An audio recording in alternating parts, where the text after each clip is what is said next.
नमस्कार विद्यार्थी मित्रांनो.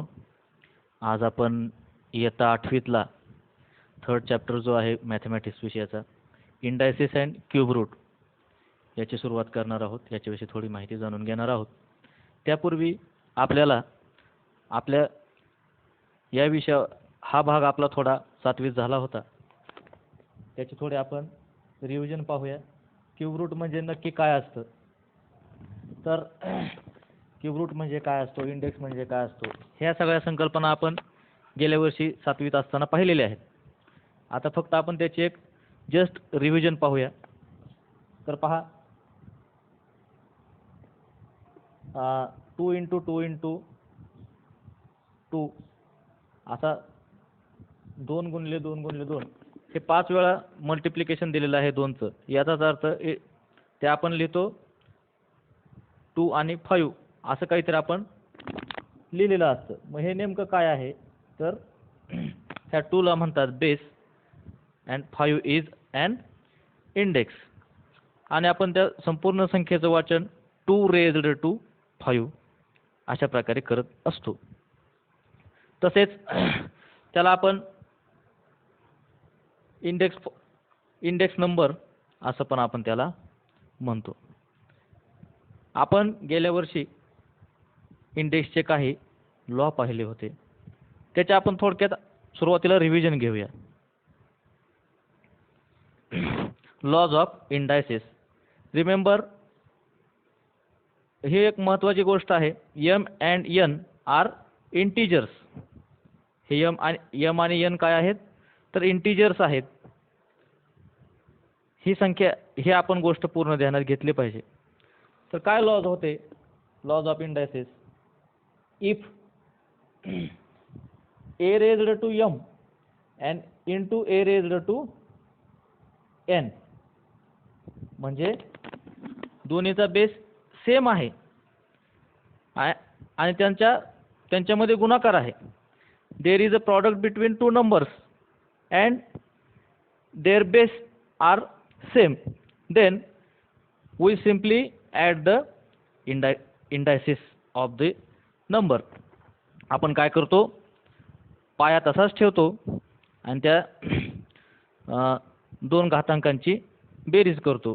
Similarly, if there is division between 2 numbers and their base are same, then what we do is we keep the base as it is and subtract indices. म्हणजे आपण काय करतो, त्यांचे पाया तोच ठेवतो आणि फक्त मगाशी जे आपण वरच्या उदाहरणात घातांकांची बेरीज करत होतो यावेळेस आपण काय करतो, घातांकांची वजाबाकी करतो. आता पुढचा लॉ आपण काय पाहिला होता, a × b (raised to m) म्हणजे 2 संख्यांचा गुणाकार आहे. a and b are 2 numbers, या 2 संख्यांचा गुणाकार आहे and whole bracket has the mth power. पूर्ण कंसाचाच घातांक m असा आहे. तर याचा अर्थ असा होतो a⁻m and b⁻m म्हणजे तो जो घातांक आहे तो दोन्ही संख्यांना सेपरेट दिला जातो. या ठिकाणी मला एक सांगावंसं वाटेल, बरीच मुलं अशी एक चूक करतात की हाच नियम समजा कधी असा आले असेल a + b⁻m. एक उदाहरणादाखल घेतोय फक्त इथं. तर a⁻m + b⁻m अशी मुलं चूक करतात. तर हे बरोबर नाही, हे चूक आहे. तर ही चूक तुम्ही करायची नाही. आपल्याला एकच लक्षात ठेवायचं आहे, ज्यावेळी गुणाकार असतो त्याच वेळी आपण हा नियम आपल्याला लागू होतो. बेरीज असताना अशी चूक करायची नाही. पुढचं काय आहे, पुढचा लॉ, a⁻0 = 1 मीन्स कोणतीही संख्या असेल आणि तिचा घातांक हा 0 असेल, any number that have the 0th power then its value is 1. म्हणजे आपण हे मगाशीच आपलं हे जे उदाहरण होतं सेकंड लॉ जो होता त्या आधारे आपण हे एक्सप्लेन करू शकतो. आपण थोडक्यात पाहूया. समजा एक आपण कोणतेही उदाहरण घेऊया. 5 raised to 0 is equal to 1. हे कसं येतं ते पाहूया. समजा 5 raised to 3 आहे and divided by 5 raised to 3 आहे. मग आपण मगाचा जो लॉ होता डिव्हिजनचा त्यात काय केलं होतं बघा. दोघांचा बेस सेम आहे 5च आहे.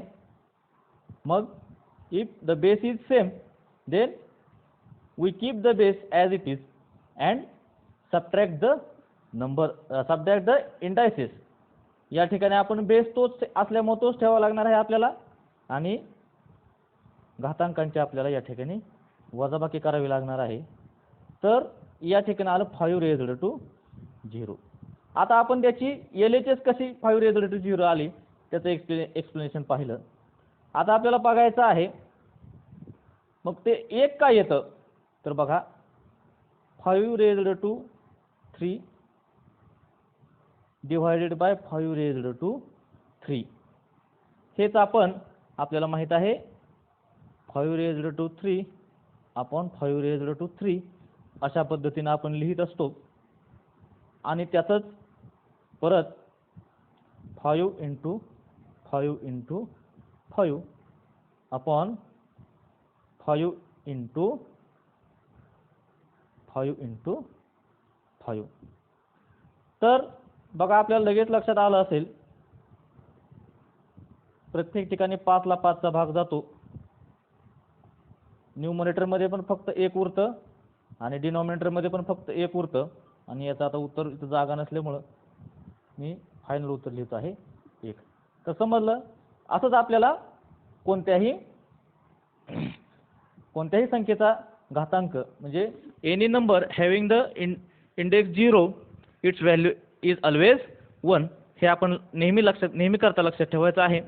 त्याचप्रकारे पुढचा लॉ होता आपला a raised to -m. तर एक गोष्ट लक्षात ठेवा इंडेक्स नेहमी न्यूमरेटर मधून डिनॉमिनेटर मध्ये जेव्हा जातो डिनॉमिनेटर मधून न्यूमरेटर मध्ये जेव्हा येतो त्यावेळेस त्याचं चिन्ह हे नेहमी बदलत असतं.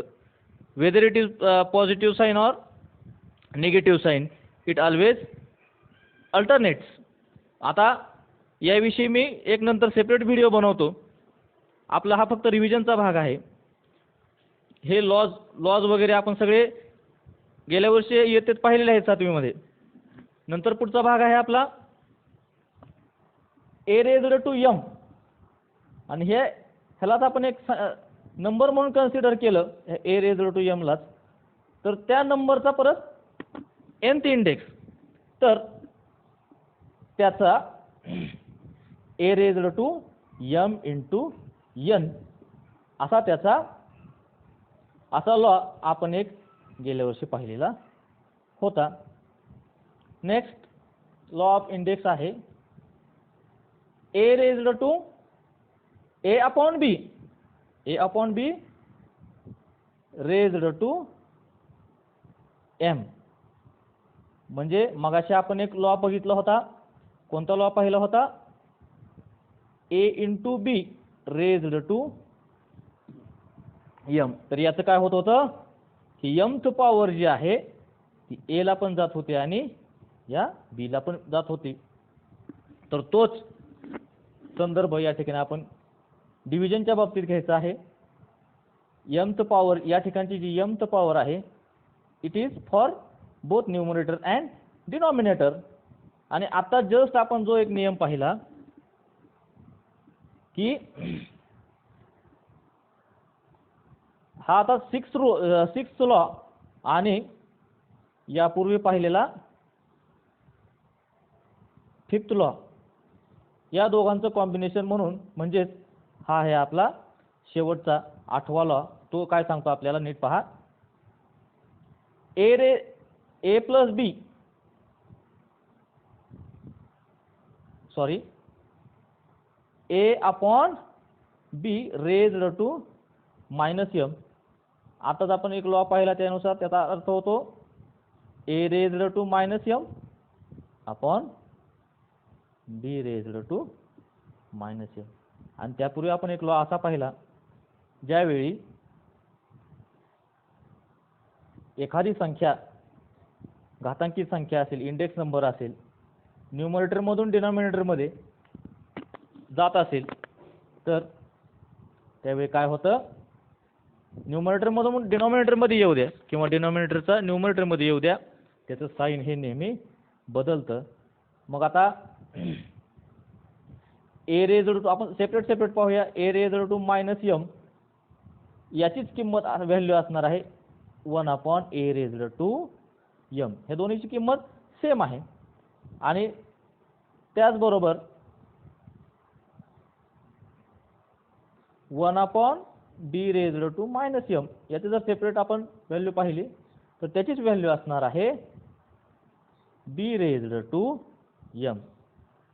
मग आताचं हे जे आपण बघितलं की a raised to minus m is equal to a raised to 1 upon a raised to m, आणि a raised to 1 upon b raised to minus m is equal to b raised to m, positive m. आता ह्या दोन्ही value आपण, आपला हा पूर्ण index होता, जर एकत्रितच केल्या आपण, तर a upon b raised to minus m याची आपल्याला व्हॅल्यू मिळते b upon a raised to m. ठीक आहे. तर असे हे आपले काही आपण लॉज गेल्या वर्षी शिकलो होतो, ते आपण त्याची एक रिव्हिजन घेतलेली आहे. आता आपण पुढचा भाग पाहूया, तो म्हणजे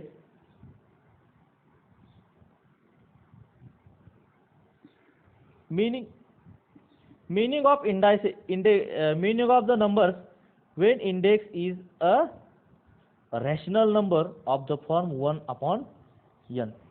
आता इंडेक्स काय असतो, त्याचे अर्थ काय होतात, what are the lodge of indices, या सगळ्या गोष्टी आपण गेल्या वर्षी पाहिल्या. आता हा भाग आपला या वर्षी 8वी पासून नवीन सुरू होतोय, तो म्हणजे जर इंडेक्स असा नेहमीसारखा, आतापर्यंत आपण काय पाहिलं, एखाद्या संख्येचा इंडेक्स जो असतो तो a raised to 3, 5 raised to 4, 7 raised to -8, म्हणजे फक्त आपल्याला एकच संख्या असायची आणि तो फक्त in the form of numerator. आता आपल्याला या ठिकाणी इंडेक्स असणार आहे 1 अपॉन n. 1 अपॉन n म्हणजे काय, n म्हणजे एनी नंबर. म्हणजे काय, तर उदाहरणार्थ पाहूया आपण.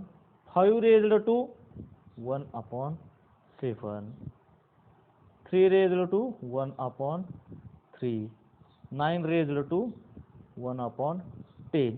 अशा प्रकारे कोणतेही नंबर असेल बेसला आणि त्याचा इंडेक्स काय असणार आहे, तर इंडेक्स हा न्यूमरेटर आणि डिनॉमिनेटर या फॉर्म मध्ये आपल्याला असणार आहे.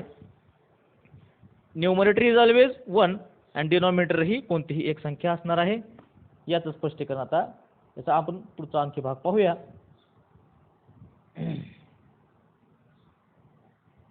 तर आताच मी जे म्हणालो की indices in the form of rational numbers such as 1 upon n, 1 upon 3, 1 upon 5 dash dash, हे कोणताही नंबर असेल म्हणून त्या ठिकाणी काय वापरलेलं आहे, 1 अपॉन n. मग आता बघा, ज्यावेळी आपण to show square root of a number the index is written as 2, to show the square of a number index is written as 2 and to show square root, आपण काय त्या ठिकाणी आपण पाहिलेलं आहे यापूर्वी, स्क्वेअर रूट दाखवण्यासाठी काय करतात 1 अपॉन 2. त्याच पद्धतीने क्यूब रूट असेल तर क्यूब रूटच्या वेळी काय लिहितात, क्यूब रूट एखाद्या संख्येचा स्क्वेअर आहे, आपल्याला असं दाखवायचं आहे की स्क्वेअर ऑफ अ नंबर, मग कोणताही नंबर असू द्या तर 5 त्याचा स्क्वेअर कसा लिहितात, असा लिहितात, its index is shown as 2, its value is 25. आणि आपण यापूर्वी पाहिलेलं आहे पूर्वीच्या इयत्तांमध्ये square root of 25 is written in the form of index is 25 raised to 1/2. म्हणजे एक गोष्ट लक्षात घ्या, स्क्वेअर रूट लिहिताना आपण काय करतो, 1/2 हा इंडेक्स 1/2 असं दाखवतो. नंतर आपल्याला असं दाखवायचं आहे 1000 raised to 1/3. याचा अर्थ काय झाला की क्यूब रूट म्हणतो आपण ह्याला, म्हणजे इंडेक्स हा 1/n या फॉर्म मध्ये दाखवला असेल तर आपल्या एक गोष्ट आतापर्यंत लक्षात आली असेल, 1/2 असेल तर त्याला म्हणतो आपण 1/2 असेल तर त्यावेळेस आपण त्याला म्हणतो square root. Square root index जर 1/3 या फॉर्म मध्ये असेल तर त्याला आपण म्हणतो क्यूब रूट. मग इंडेक्स असा असेल 1/4 असा इंडेक्स असेल तर त्याला म्हणतात fourth root. Fourth root 1/5 when there is index showing the number 1/5 then it is fifth root and so on. एक गोष्ट लक्षात आली का, 1/nth रूट एखाद्या संख्येचं असतं ते काय असतं ते आता आपण पाहिलेलं आहे. आपल्याला पुस्तकात याविषयी आणखी काही उदाहरणं दिलेली आहेत ते आपण पाहूया. बघा या ठिकाणी in general nth root of a is expressed as a raised to 1/n. For example, first 128 raised to 1/7. मग ते आपण कसं म्हणणार, 7th root of 128. Next example is 900 raised to 1/12. Its reading is 12th root of 900. अशा प्रकारे आपण याचं वाचन करायचं असतं. पुढे आहे आपल्याला, आता आपण जो आत्ताच भाग पाहिला त्यावर प्रॅक्टिस सेट 3.1 आहे. 3.1 मध्ये काय सांगितलेलं आहे, express the following numbers in the index form. आपल्याला हे जे नंबर्स आहेत ते इंडेक्स फॉर्म मध्ये एक्सप्रेस करायचे आहेत. म्हणजे काय करायचं आहे तर बघा, fifth root of, first example is fifth root of 13. आताच आपण बघितलं फिफ्थ रूट, सेवन्थ रूट और nth रूट.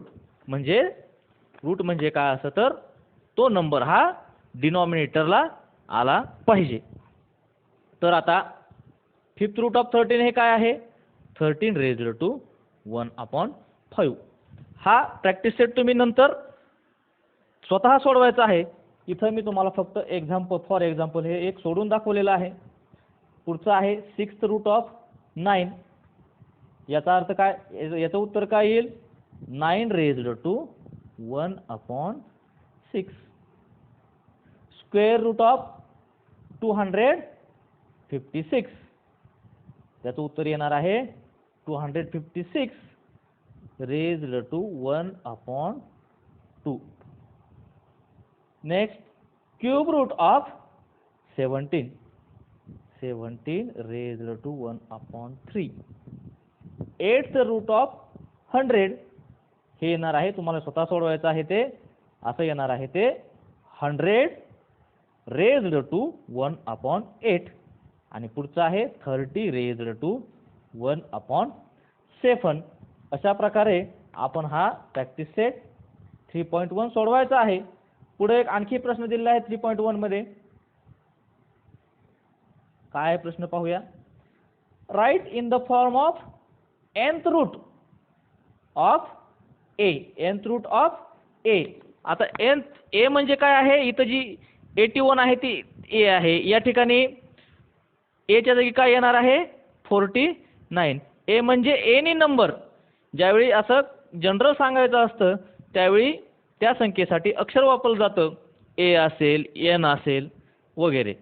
तर a म्हणजे आपण लक्षात घ्यायचं आहे हा बेस नंबर आहे हा, आणि त्याचा आपल्याला nth रूट प्रत्येक ठिकाणी दिलेला आहे.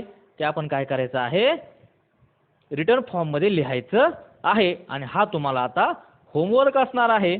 आता फक्त आपण तोंडी एक पाहूया. पहिलं काय आहे 81 raised to 1/4. हे कसं येईल 4th root of 81. Next 49 raised to 1/2. याचं उत्तर येणार आहे स्क्वेअर रूट ऑफ 49. आपल्याला फक्त रिटर्न फॉर्म मध्ये कसं येणार आहे एवढंच लिहायचं आहे. त्याचं स्क्वेअर रूट काढायला इथं सांगितलेलं नाही. नंतरचं आहे 15 raised to 1/5. त्याचं काय येईल 5th रूट ऑफ 15. पुढचं येणार आहे 9th रूट ऑफ 512. पुढचं आहे 19th रूट ऑफ 100 आणि लास्ट आहे 7th रूट ऑफ 6. अशा प्रकारे हे सगळं हा होमवर्क तुम्ही करायचा आहे. क्वेश्चन नंबर 1 आणि क्वेश्चन नंबर 2 हे दोन्ही क्वेश्चन तुमच्यासाठी होमवर्क म्हणून राहणार आहेत. ते आपल्या वर्ग शिक्षकांना तुम्ही दाखवायचं आहे आणि काय शंका आल्या तर त्यांच्याशी संपर्क साधायचा आहे. पुढच्या भागात आपण आज पाहिलं 1/nth रूट. तर पुढच्या भागात आपण न्यूमरेटर आणि डिनॉमिनेटर दोन्ही ठिकाणी काहीतरी संख्या आहे याचा अर्थ काय होतो, त्याच्यावरची काय उदाहरणं आहेत, ते सगळं आपण तो सगळा भाग आपण नेक्स्ट लेक्चरमध्ये पाहणार आहोत. तोपर्यंत चांगला अभ्यास करा, काळजी घ्या. तुम्हाला खूप खूप शुभेच्छा. थँक्यू.